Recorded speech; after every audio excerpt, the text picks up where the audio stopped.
kakinya, kemudian cuci tangannya, kemudian wajah, tangan dan sebagainya. Nah itu formalnya. Fungsionalnya itu harus dibuktikan dalam kehidupan sehari-hari. Di tangan kita yang sudah dicuci dengan air yang suci, ya. Ini harus berbuat baik, ya, jangan berbuat kotor.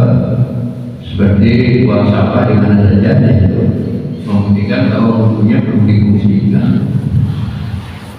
Kemudian menyimpan pakaian yang rapi, itu tangan belum difungsikan, padahal dari sudah dicuci dengan air yang suci, bukan dengan air kotor.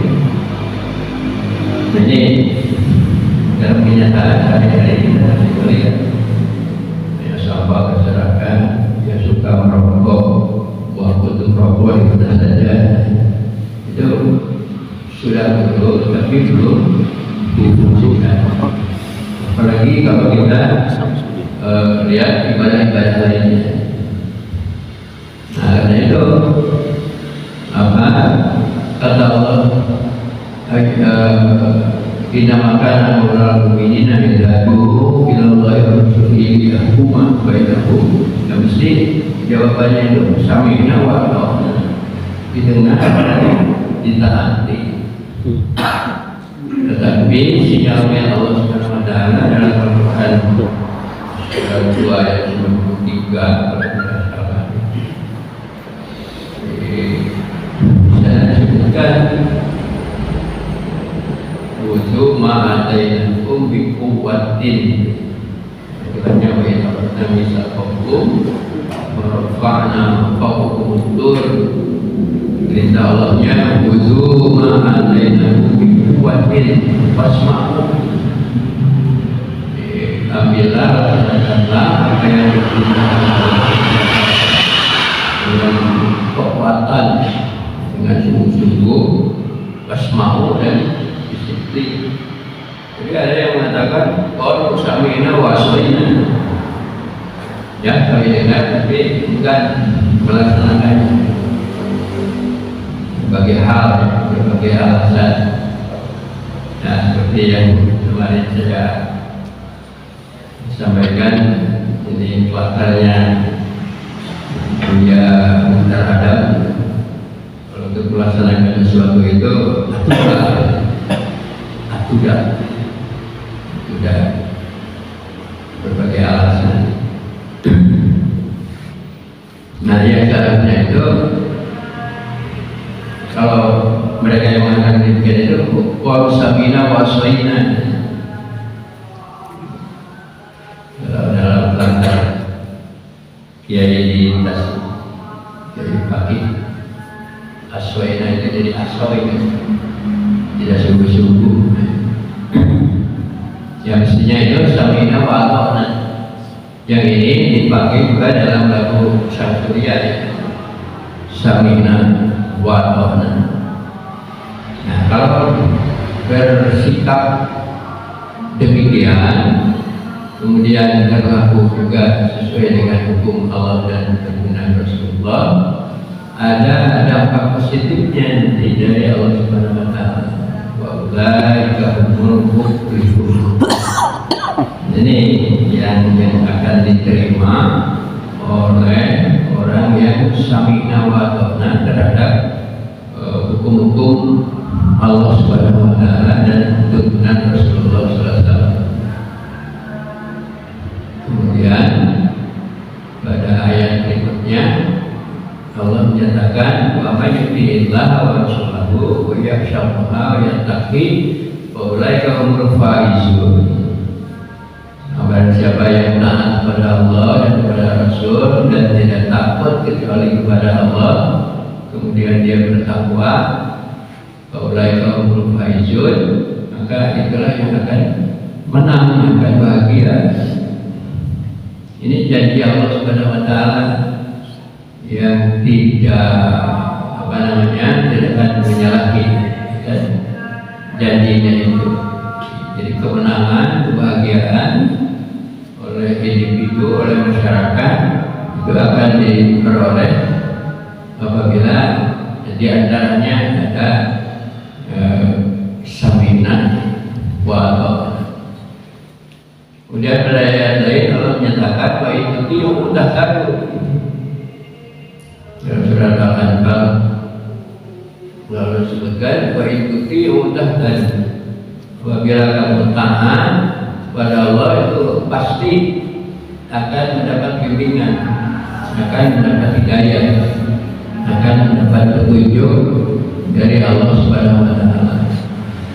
Ini kalau kita ingat, mengapa kita tidak sukses, mengapa kita tidak bahagia, tidak menang, ada kemungkinan ketaatannya tidak optimal, ketaatannya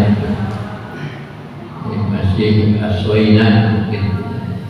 Ini bahan evaluasi bagi diri kita dalam menjalani kehidupan di dunia ini.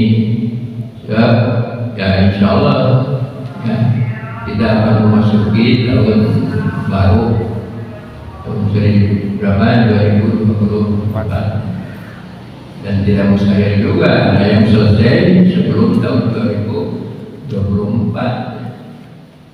sebab Allah sudah memastikan batas hidup itu diungkapkan dalam surat Al-Waqiah itu. Nah, qaddarna bainakum al-maut wa ma nahnu bimasbuqin. Kami yang menentukan mati di antara kamu dan kami tidak repot katanya. Ibu mematikan segala juta orang dan tidak repot. Allah itu. Nah, karena itu kita harus selalu ingat akan mati. Tapi jangan kita mati. Kenapa? Karena tidak diminta mati. Jangan minta, tapi harus ingat. Kata Kiai Dahlan, mati itu bahaya katanya. Tapi lupa orang mati itu paling bahaya. Itu yang dipesankan oleh beliau. Nah, hadirin sidang ceramah subuh yang saya hormati, kehidupan kita di dunia ini memang banyak halangan dan banyak rintangannya, banyak godaannya juga. Ya, karena itu kita harus memperkuat keimanan kita dan memperkuat ketakwaan kita. Ya, betapa banyaknya cobaannya menimpa umat manusia di dunia. Di antaranya saudara-saudara kita di Gaza yang sampai hari ini ada penyelesaian. Tapi insya Allah mereka yang khususnya yang Islam mungkin mereka sudah berdekat dan mungkin sesuai dengan ungkapan atau Allah satu hikmah itu iskariman atau syahidan itu gimana Pak? Sudah tidak takut lagi. Mudah-mudahan mereka diberi kekuatan iman, kekuatan sehingga keluar dari kesulitan dan diperoleh kemenangan dan kebahagiaan. Itu saja kan yang dapat disampaikan. Nah, sebagai tambahannya kita jangan lupa akan tujuan hidupnya. Tujuan hidup kita itu adalah ingin memperoleh karunia dan ridho Allah dan yabtaguna fadlan minallah wa ridwana. Itu tujuan hidup kita. Karena itu kita harus tahu persis tujuan hidup nanti yang akan melahirkan program hidup. Kemudian setelah diprogram kita akan mencari jalan hidup. Setelah diprogram itu seperti kita akan menuju ke Bandung, tujuannya Bandung, kemudian diprogram hari apa, kemudian kendaraan apa yang kita pakai, kemudian bekalnya berapa lama di sana, kemudian nanti dicari jalannya, jalan mana, jalan Nagreg atau jalan Kamboja. Jalannya banyak sekali ya, untuk sampai ke sana itu. Satu jalan menuju surga, menuju akhirat. Demikian juga dalam punya kepanduan ya. Jadi seorang pelatih pandu Hizbul Waton harus tahu apa tujuan Hizbul Waton itu, kemudian apa programnya, kemudian apa jalannya. Ini yang karena itu sebagai umat Islam kita harus selalu membaca Al-Quran dan As-Sunnah. Sebagai anggota pandu Hizbul Waton kita harus selalu membaca anggaran dasar dan anggaran rumah tangga gerakan kepanduan Hizbul Waton. Nanti di situ ada pencerahan. Oh ini tujuannya, ini programnya, ini jalannya yang harus ditempuh ya. Jangan sampai tidak dibaca ya. Apalagi Al-Quran yang harus selalu kita baca, kita simak, kita berdomani. Sebab kata Rasulullah, membaca Al-Quran itu salah satu obat untuk membersihkan hati. Saya tambahkan kata Al-Quran, hati tidak berperkara seperti besi. Oleh sahabat ditanya apa pembersihnya, amplasnya apa ya, untuk membersihkan hati yang berkarat itu. Kata Rasul, qiraatul Quran wa dzikrul maut, baca Quran dan jangan lupa mati. Itu saja yang dapat saya sampaikan. Mohon maaf ya, kegagapan, kekurangan di dalam penyampaian ini. Tapi kalau ada yang baik kita teruskan, yang salah kita mohonkan ampun kepada Allah Subhanahu Wa Taala. Nasyukuru minallah wa bihamdihi. Assalamualaikum warahmatullahi wabarakatuh. Waalaikumsalam. Ya, kemudian cuci tangannya, kemudian wajah, tangan dan sebagainya. Nah itu formalnya, fungsionalnya itu harus dibuktikan dalam kehidupan sehari-hari. Di tangan kita yang sudah dicuci dengan air yang suci ya. Ini harus berbuat baik ya, jangan berbuat kotor seperti buang sampah di mana saja ya, itu membuktikan bahwa punya belum difungsikan. Kemudian diminta pakaian yang rapi, itu tangan belum difungsikan, padahal dari sudah disuci dengan air yang suci, bukan dengan air kopi. Jadi dalam kenyataan hari-hari kita lihat ya, sampah berserakan, ya suka merokok, buang puntung rokok di mana saja, itu sudah betul, tapi belum difungsikan. Apalagi kalau kita lihat ibadah-ibadah lainnya. Nah, karena itu apa kata Allah, inna makana mawlal mu'minina idza du'u ila Allahi wa rasulihi yahkuma bainahum. Nah, mesti jawabannya itu sami'na wa ata'na, didengar dan ditaati. Tetapi sinyalnya Allah Subhanahu Wa Taala dalam Al-Quran surat 2 ayat 93 kalau tidak salah. Saya sebutkan wudu ma'atainakum bi quwwatin. Katanya wa inna qadna misaqakum wa rafa'na fawqakum tur. Perintah Allahnya wudu ma'atainakum bi quwwatin fasma'u. Ambillah, laksanakanlah apa yang dengan kekuatan, dengan sungguh-sungguh, wasma'u dan disiplin. Jadi ada yang mengatakan qalu sami'na wa ata'na, ya kami dengar tapi bukan melaksanakannya. Berbagai hal, berbagai alasan. Nah, seperti yang kemarin saya sampaikan, ini kuartalnya punya terhadap kalau untuk melaksanakan sesuatu itu sudah berbagai alasan. Nah, yang seharusnya itu kalau mereka yang mengatakan demikian, itu wa sami'na wa ata'na,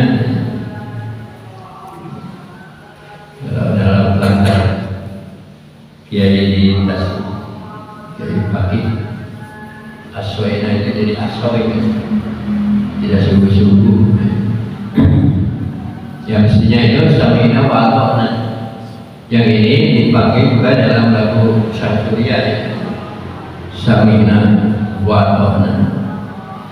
Nah, kalau bersikap demikian kemudian berlaku juga sesuai dengan hukum Allah dan tuntunan Rasulullah, ada dampak positifnya nanti dari Allah Subhanahu wa taala.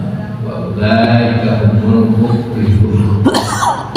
Ini yang akan diterima oleh orang yang sami'na wa ata'na terhadap hukum-hukum Allah Subhanahu wa taala dan tuntunan Rasulullah sallallahu alaihi wasallam. Kemudian pada ayat berikutnya Allah menyatakan wa may yuti'illaha wa rasulahu wa yakhshallaha wa yattaqi fa ulaika humul faizun. Barang siapa yang taat kepada Allah dan kepada Rasul dan tidak takut kecuali kepada Allah, kemudian dia bertakwa, fa ulaika humul faizun, maka itulah yang akan menang, akan bahagia. Ini janji Allah Subhanahu wa taala yang tidak tidak akan menyalahi janjinya itu. Jadi kemenangan, kebahagiaan oleh individu, oleh masyarakat itu akan diperoleh apabila di antaranya ada samina wa ata'na. Kemudian pada ayat lain Allah menyatakan wa itu udah satu dalam surat Al-Anfal lalu disebutkan wa itu udah satu. Apabila kamu taat pada Allah itu pasti akan mendapat bimbingan, akan mendapat hidayah, akan mendapat petunjuk dari Allah Subhanahu wa taala. Ini kalau kita ingat mengapa kita tidak sukses, mengapa kita tidak bahagia, tidak menang, ada kemungkinannya ketaatannya tidak optimal, ketaatannya masih aswaina gitu. Ini bahan evaluasi bagi diri kita dalam menjalani kehidupan di dunia ini. Ya insya Allah ya, kita akan memasuki tahun baru tahun 2024 dan tidak mustahil juga ada yang selesai sebelum tahun 2024 sebab Allah sudah memastikan batas hidup itu diungkapkan dalam surat Al-Waqiah itu. Nah, qadarna bainakum al-maut wa ma nahnu bimasbuqin. Kami yang menentukan mati di antara kamu dan kami tidak repot dengan mematikan segala juta orang dan tidak repot. Allah itu. Nah, karena itu kita harus selalu ingat akan mati, tapi jangan kita mati. Kenapa? Karena tidak diminta mati, tapi jangan minta, tapi harus ingat kata Gajah Dahlan, mati itu bahaya katanya. Tapi lupa orang mati itu paling bahaya kan? Itu yang dipesankan oleh beliau. Nah, hadirin sidang ceramah subuh yang saya hormati, kehidupan kita di dunia ini memang banyak halangan dan banyak rintangannya, banyak godaannya juga. Ya, karena itu kita harus memperkuat keimanan kita, memperkuat ketakwaan kita. Ya, betapa banyaknya cobaannya menimpa umat manusia di dunia.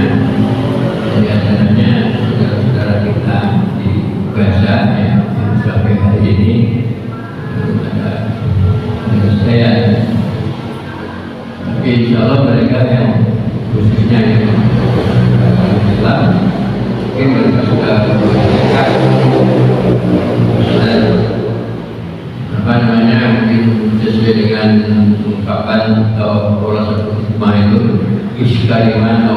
syahidan itu bagaimana Pak?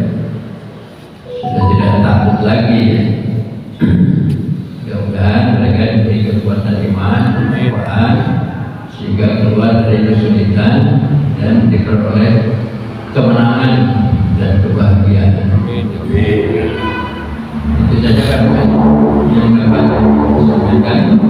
Nah, sebagai tambahannya, kita jangan lupa akan tujuan hidupnya. Tujuan hidup kita itu adalah ingin memperoleh karunia dan ridho Allah kan. Yabtaguna fadlan minallah wa ridwana. Itu tujuan hidup kita. Karena itu kita harus tahu persis tujuan hidup. Nanti yang akan melahirkan program hidup.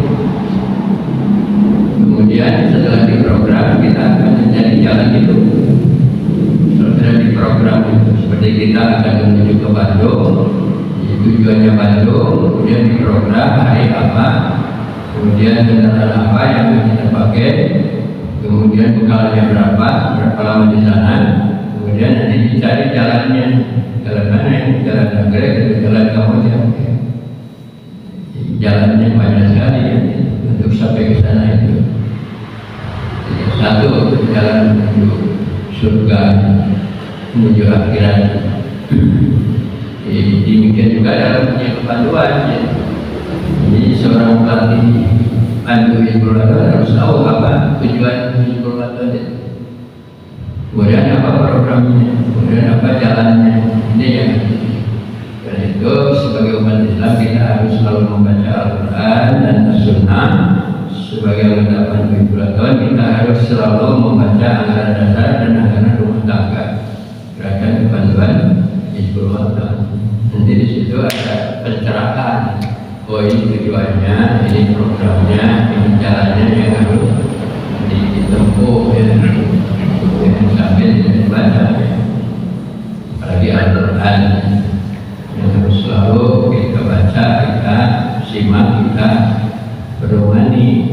Sebab kata Rasulullah, membaca Al-Quran itu salah satu obat untuk membersihkan hati. Saya tambahkan kata Al-Quran, hati tidak berperkara seperti besi. Oleh sahabat ditanya apa pembersihnya, amplasnya apa ya, untuk membersihkan hati yang berkarat itu.